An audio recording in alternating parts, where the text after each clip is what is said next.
additionally, it occurred to me that some people didn't even know I had any kind of heart condition whatsoever. So I figured I'd take just a couple minutes and talk about that in simplistic terms, because that's how I understand them. Don't mean to demean anybody, but this is just the way I get it, so I'll talk about that. If you already know, or you're just not interested, I'll tell you right now, I'm feeling great. This procedure was amazingly simple in comparison, at least simple for me, in comparison to what I've gone through in the past. And I'm doing great. I feel great. I'm back home. I was just baking and shit yesterday.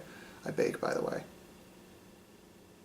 And that's all there is to it. So if you already know the story, you don't need to listen through the next few minutes. If you don't, I implore you to stick around so maybe you can understand some more stuff. In addition, I'll probably put a link to my YouTube channel where I talk about a lot of things. I give weekly updates on how my training is going and stuff like that. When I was born, I had a few things wrong with my heart. There were 3 big problems, the technical names of which I never bothered to memorize and can never remember off the top of my head, but I can explain 2 of them simply, and hopefully everybody understands it. So everybody has a heart, right? Most people have a heart anyway. And when I was born, there were a few things wrong with it.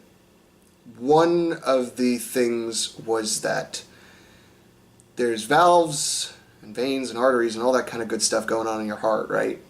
And some only go in, some only go out, some only take oxygenated blood, some only push out non-oxygenated blood, And mine were reversed. The in was at the out was on the in. And if that wasn't enough, one of the tubes also had a hole in the side of it that was allowing blood to leak out of it into the rest of my body, which is also not a good thing. So before I was 1, I believe, they ended up doing surgery to repair these things, which is just nuts in my mind. I mean, you figure your heart is estimated the size of your fist, right? So, I mean, can you imagine a baby's heart? It's just like that small, and I mean, like, the stuff going on in a heart is small already. So it's crazy how they did it, but they ended up going in through my back, which is why I have a big scar on my back.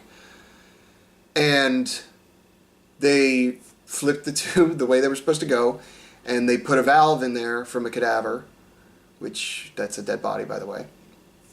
And to keep that thing open, they put it in essentially a plastic ring, which was called a conduit, to keep that open. And as I grew and got older, the conduit had to be replaced because I would get too big for the conduit, basically, to hold open the valve anymore. So I've had a total of 4 open heart surgeries in my life. The last one was when I was 11, and that one was estimated for it to last me, give or take, 10 years. And I've really pushed it to the limit this time because it's been 12 years since I had any kind of procedure done to it. And it sort of explained a lot of things that I was sort of feeling but sort of ignoring because that's just how I am. Typical, headstrong retard.